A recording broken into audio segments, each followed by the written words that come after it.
I want to make sure I'm saying this person's name right. Kat Abughazaleh. I hope that she says her name in this video, so I say it right. She has launched a political campaign, I believe, for the Senate or the House. So this person's running for Congress. I don't know if she's liberal or if she's progressive. I know that she's on the left. And every time she puts out a video, it ends up in my algorithm. But I'm like, you know what? I want to see what this person's all about. She seems to take great exception with Republicans, and I'm a Republican. She seems to take great exception with conservatives. I would say I'm conservative, maybe center right, but I lean conservative. You know, get someone with the vote blue no matter who bumper sticker in front of me, they're gonna call me a conservative. So I take the label. I take the label. I accept it. You know, I may be more centrist than your average right winger, but I'll take the conservative label if that's what you want to brand me with. But anyways, because of how vocal she's been getting media interviews. I think most recently she was on Morning Joe. I figure it would be worth me reacting to what she's been doing. This is a campaign basically run from a basement, or it looks like a hotel room more like. But this is a social media or content creator / influencer campaign, which, by the way, I was sort of thinking, you know, with how the last presidential election went, like, it makes sense that you would run a campaign like this out of a YouTube channel. I feel like something like this could have success. So very clearly she is a forward-thinking young lady.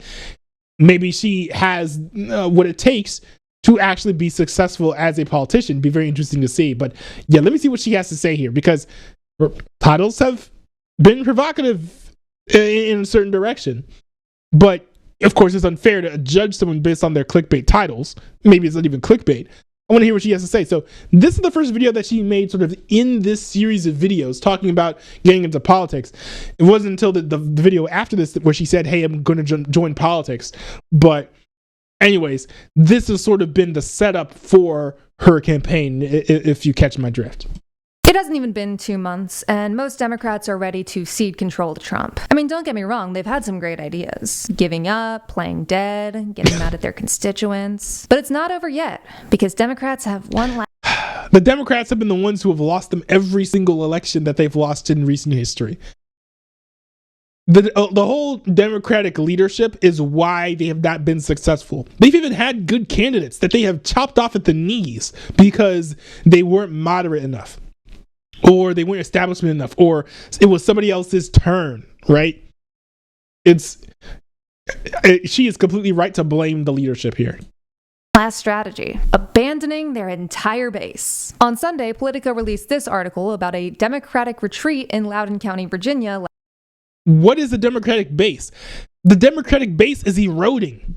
The Democratic base is eroding and people are moving to the right. So, to be fair, it does make sense for the Democratic Party to go after the rights base, because a lot of them are former Democrats, right? Trump is like a major winner when it comes to like former Obama voters. Like people voted for Obama and then they're voting for Trump. Those are the types of people that Democrats should be going after. I think that's what they're doing. Last month. Attended by staffers, consultants, electeds, and party leadership, this group laid out 20 solutions to win back the working class. And all of them, at least the ones listed in this article, are various middle fingers. Because instead of reflecting on where they went wrong in Harris's campaign, like not differentiating her and Biden at all, or courting this mythical Liz Cheney superfan, or putting a muzzle on Tim Walz, these Democrats have decided it's just easier to become Republican light. Here are some actual quotes from this Democratic Party victory. You know what's funny about this? I'm realizing that she's completely correct. And you know how I know this? Is that this is what the Republican Party used to do when they were losing. Right? And the shoe was on the other foot. The Democratic Party was mainstream. They were gaining ground, especially in the wake of the 9/11 terrorist attack, George W. Bush, and the war on terror, and how that basically did not lead to a victory at all. We had Democrat-light candidates. We had Mitt Romney. We had John McCain. And these are like milquetoast moderates who were picked because people thought, well, maybe they'll appeal to someone on the left. But someone who's so moderate and milquetoast, they do not appeal to a lot of folks. They're just like, You seem kind of lukewarm. I think there's actually a Bible verse about that, actually. But, you know, Kat is on to something here. I was not expecting to agree with so much of what she was saying from the jump here, especially due to how adversarial some of her language was in her video titles. Bravo. I think you're definitely onto something.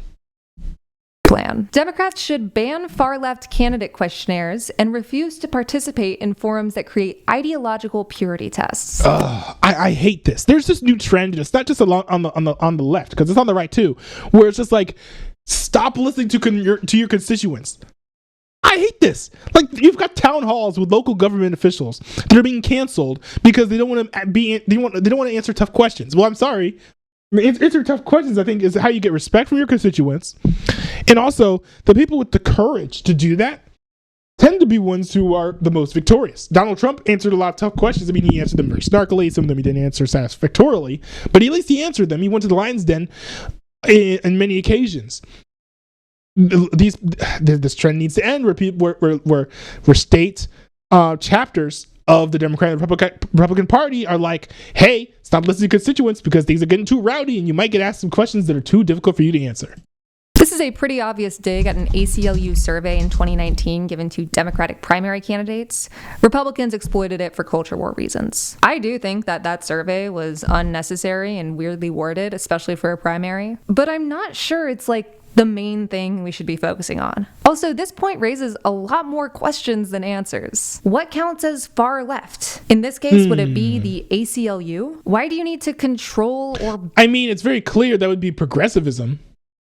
Right? Progressivism would be far left, but you know, if you're a progressive, you're not going to want to take that answer, right? Like a lot of progressives are like, oh, y'all complaining about wokeness? What's wokeness? Wokeness isn't real. But they're only saying that because they don't want to be targeted under the banner of wokeness, because everyone hates wokeness, and so they want to trick people to thinking that they're not the woke people. It's someone else, or it's a boogeyman that doesn't exist.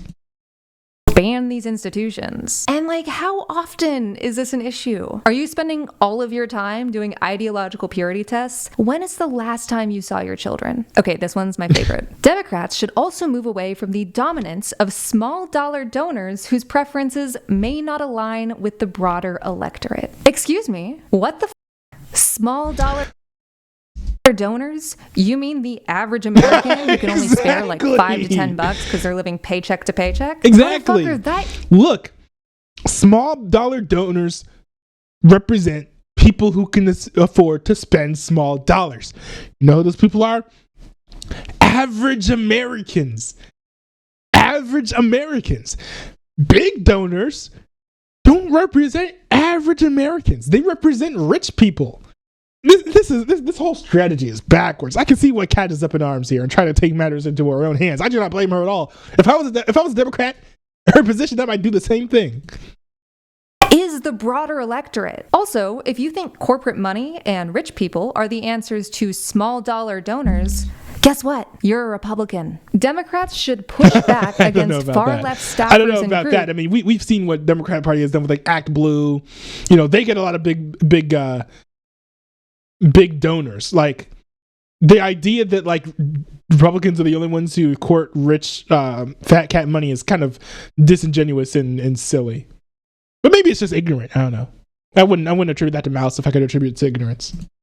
Guess what? You're a Republican. Democrats should push back against far-left staffers and groups that exert a disproportionate influence on policy and messaging.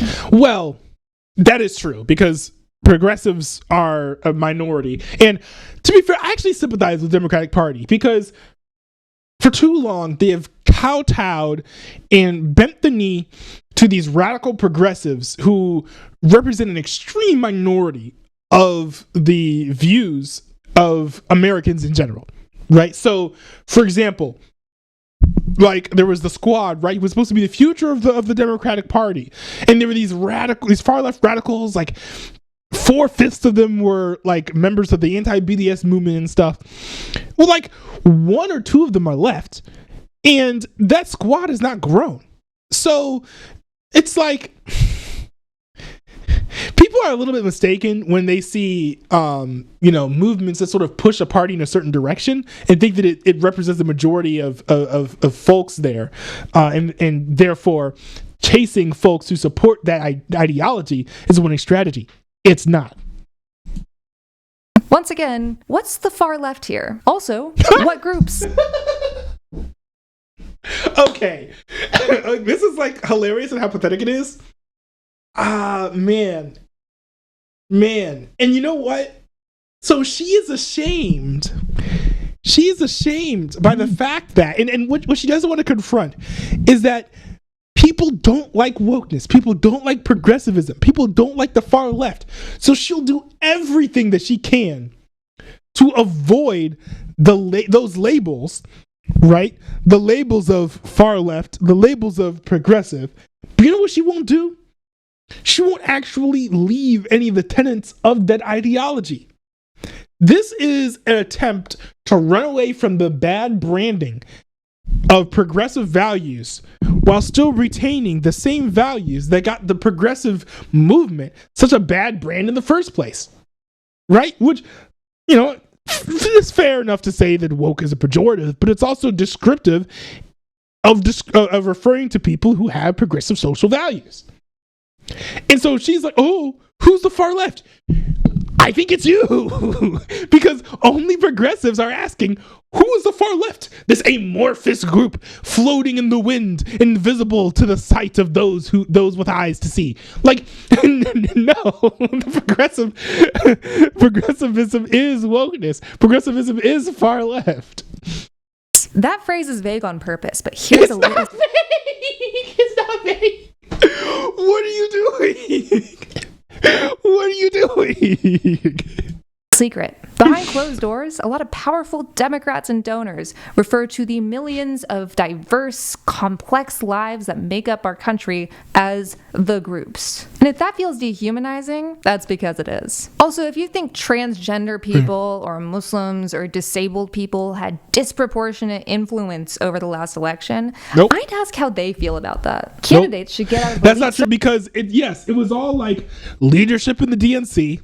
They are the ones who pick the nominees, essentially, right? Got the super delegates and all that stuff. And I think it's all like white people mostly, like in the Democratic leadership. So the Democratic Party is just like a party of white people telling each other that they're not racist, while not even considering the actual values and interests of the minorities that they're trying to champion on the behalf of. Circles and into real communities like tailgates, gun shows, local restaurants, churches. Hypothetically, this could be good, but you have to wonder what they mean by elites, especially because we know big donors, i.e. rich people, are good. As someone who monitors political and particularly conservative media for work, I think what it is they're going to take the elite money and then go over to the tailgate parties and talk about how great the interest, how they should be voting in the interest of the elites. I think that's how I'm reading that statement. I can tell you what it actually means. Academia, artistic communities, the groups. The opposite of real America. Also, how insulting. How many tailgates are there at Harvard, though? Like, let's be real. Is this? These Dems watched one episode of King of the Hill, didn't understand what the episode was actually about, and was like, yeah, we're going with that. If you actually want conservative voters, don't cosplay what you think they are. They'll think you're disingenuous because you're being disingenuous. I will say that the camo Harris Waltz hats were cool, though. I gotta... You know what? I should get one of those hats to wear ironically on streams. I unironically think that those hats slapped. Hold on, let me pull this. I saw someone around here wearing one of those hats. You can't tell me these hats don't slap, bro. I mean, it's a little cringy because it's cosplay.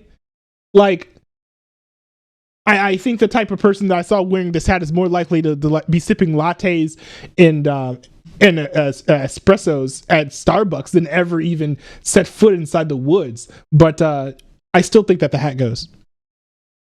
But if you actually wanted to make a difference, you could use some of those big dollar donors to provide physical aid to people who have lost their jobs because of Trump, who can't access their Medicaid. You could be the tangible lifeboat to the effects of the man they voted for. This is a good point because a couple facts here. First of all, Conservatives in general oppose welfare. True. I actually oppose welfare to a point. I think welfare is helpful, but I think that it's a job of I think it's a job for the private sector. The real problem is that the private sector isn't stepping up. So you got to solve that problem. You can't just get rid of welfare if there's going to be no social net from other organizations. So you got that thing. Also, on the other hand, literally, this is actually my left hand. But on the other hand, here's the thing. I don't think that there's anyone who's received welfare who needed the welfare and was mad that they got it. So you've got conservatives probably. They're probably conservatives on welfare, right? They probably don't want to lose that welfare. I think the Democrats have gone a little extreme by lying about the Republicans wanting to take away certain forms of welfare like Medicaid. But that's an interesting strategy to say, hey, let's target right-leaning people who might benefit from like welfare, for example, and guarantee them that big government and government spending on welfare projects is still the way to go for governing the United States of America. Would change far more minds than pretending that you know how to shoot a gun. But this leads beautifully into our last bullet. The party needs to own the failures of democratic governance in large cities and commit to improving local government. This is a right-wing dog whistle, plain and simple. Conservatives constantly complain about is a democratic. But this leads beautifully into our last bullet. The party needs to own the failures of democratic governance in large cities and commit to improving local government. This is literally true. Like, hold on, Kat. Are you going to like say that there aren't major crime issues in LA, in Chicago, in New York City, in Portland, Oregon? Or are you saying that it's all a major success, right? A major success. Things are going swimmingly there. And the complaints about crime and murders and assaults and robberies and thefts, property damage, and people strung out on drugs, laying on the streets and pooping on the sidewalk. That's all just like a right-wing dog whistle, a conspiracy theory, fake news. Right? Or are you going to say that like the crime rates in Missouri are the same as the crime rates in New York per capita? Like, I think if you're going to run away from the truth of how things have been going in major blue cities, you're not going to be successful long term, because one of the major reasons why people are running away from the Democratic Party is because they're seeing the effects of Democratic policies in their own cities. We're seeing people leave California. And where are they going? They're not going to Portland. They're not going to New York. They're going to Texas, a red state. And why are they going to a red state? Because things are going better there. Things are doing better there. There's an exodus I think there's an exodus from other blue states to red states, if I'm not mistaken. But it's like, I think this is true. This is real. This is one of the things that they're actually right about in this article. I'm a little bit annoyed and peeved at the fact that she is missing such a crucial point, especially because she's actually going to be running for local office. She's doomed if she doesn't take this advice. This is a right-wing dog whistle, plain and simple. Oh yes. Nothing screams right-wing like saying, hey guys, let's improve the local government. This is so ridiculous. Progressives view as dog whistles the wildest things. I don't understand. And this is why it's almost impossible to listen to a progressive talk for too long without laughing. I mean, she's right about a lot more things than most progressives are, but still, she's hilariously off on an issue or two. Conservatives constantly complain about Democratic-run cities, so that way they can spread racist narratives that increase police funding and surveillance. It keeps their audience paranoid, just how they want them. For Democrats to be saying that is scary. I do agree we need to support and highlight local government way more, but to do that, you need to look at large cities. 80% of America lives in urban areas. Those people matter just as much as the other 20%. This is not moderation. It's soft radicalization. We didn't lose to Trump because Kamala Harris was too woke. We lost to Trump because the Democratic Party refused to change. They refused to have an actual primary to give voters another option besides Joe Biden. True. And once Harris was in, they stalled her momentum, reining her in so she didn't go too far left. True. And it's not because they didn't want to alienate conservative voters. Well, also, Harris was unlikable. But I do think that she would have had more success. Like Trump would have gotten how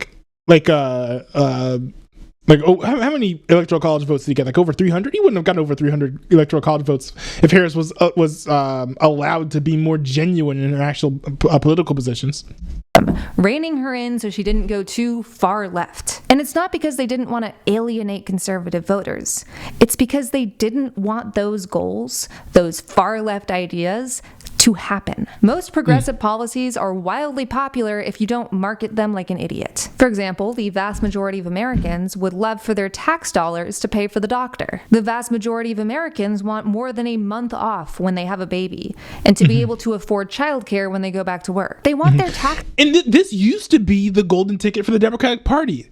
It's just like, promise to give away stuff to your constituents because everybody loves candy, right? Like they should just deploy the everybody loves candy strategy again. I don't know why they went away from that. They started moving towards weird social issues like, oh, let's put the boys in the girls' bathroom. Like, let's put the tampons in the men's bathroom. Like, what?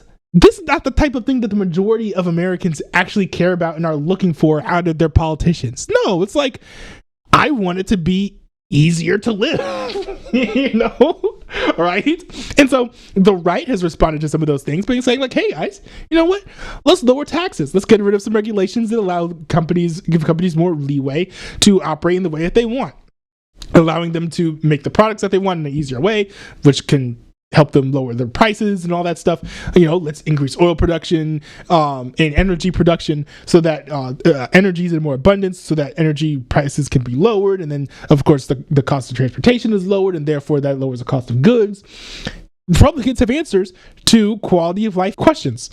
And Democrats used to too, right? Which is welfare. Just, give them free money for food and give them time off and all of these things. But they got away from that. I think part of it was that they achieved what they wanted, right? And so they were sort of spinning their wheels and they were like, okay, well, we were pretty popular decades ago in the civil rights movement. Why don't we try to capture that magic again? But we've solved almost all of those social issues. So they're just spinning their wheels, trying to bend to the wills of these niche, extreme minority groups that's making everyone else upset, versus actually focusing on quality of life. The party that targets the quality of life will win. That's the party that will win. So Obama promised Obamacare, and he mostly delivered on that. Trump promised that he would help with the economy and stuff, and he mostly delivered on that in his first term. So, Kat she's off on some things, but she's very, very correct when she's talking about what the Democrats should be focusing on when it comes to the issues. Dollars spent on fixing roads and funding schools and paying for their parents' social security rather than bombs and corporate tax breaks. There is no reason we can't have all of this, except for the fact that it takes a lot of work and corporations would earn a little bit less in profit. And I mean, we can't lose their lobbying dollars, can we? This is why a shit ton of people in Congress, regardless of party, don't even try to make things better. And why even more people in the media demonize those policies. If these policies weren't popular, people like Rupert Murdoch wouldn't have to spend billions of dollars to convince you that they're not. The Democratic Party is supposed to be the opposition party. Yes, we deserve more than a two-party system, but we don't have that yet. So this means right now, Democrats either need to step up or step down. We don't need an opposition party that tries to accomplish the same stuff as the other guys, but a little quieter, a little more polite. There is one way to move the needle here, and we have to do it while we still can. The answer is to primary every Democrat who is not doing their job. And guess what?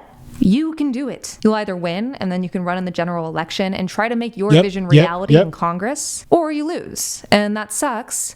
But guess what? Most incumbent Democrats aren't used to primaries. And by running against them, you have jeopardized their access. I got a comedy movie about that called The Campaign.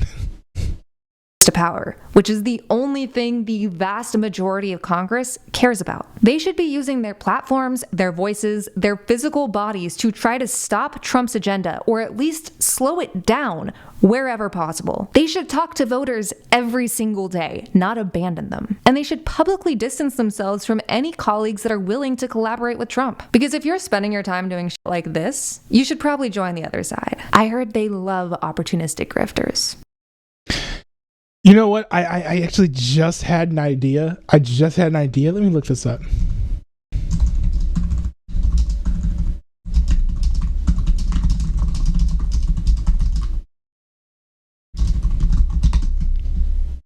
How old do you have to be to run for president? Must be at least 35 years old.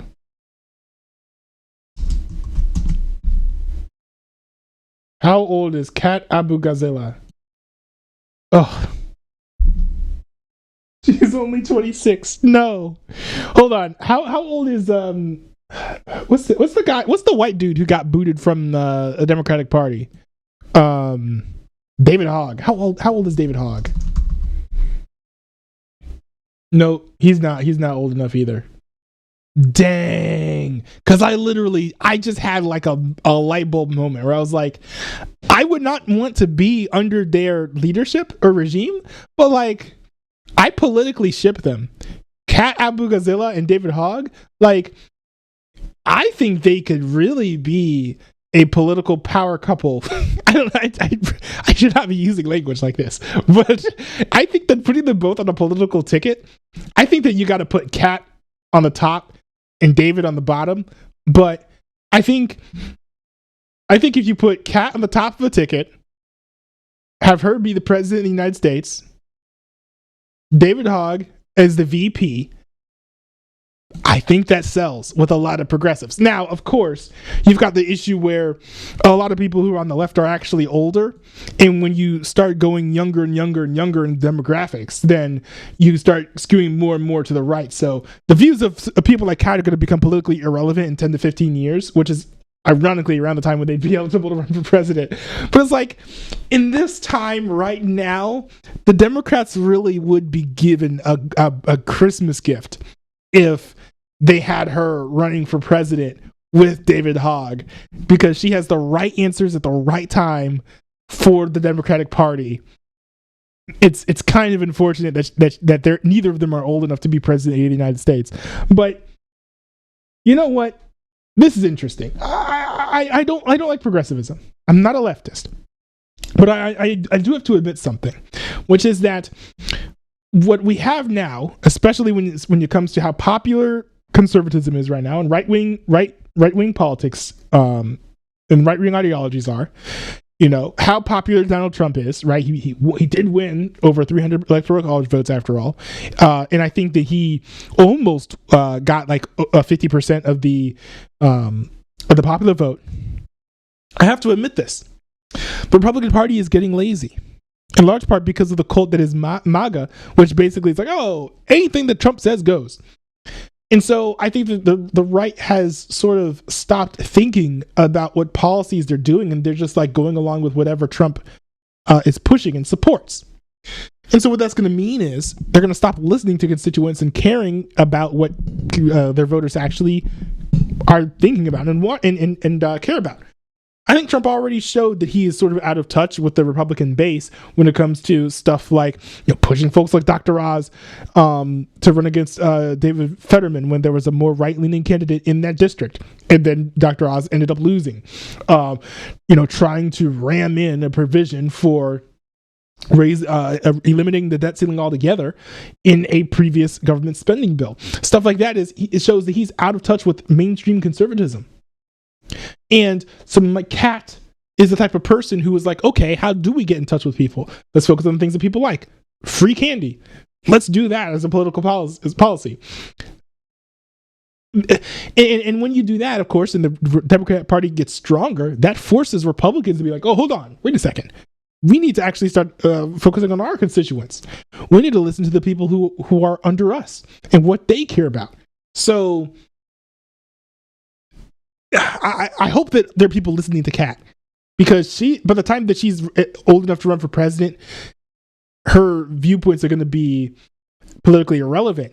But if the Democratic Party needs to grow, and by the way, Democratic Party doing well means the Republican Party does well because there's actual competition there, capitalism and all that stuff, then yeah, they might be cooking with gas here. They just got to put it on the stove.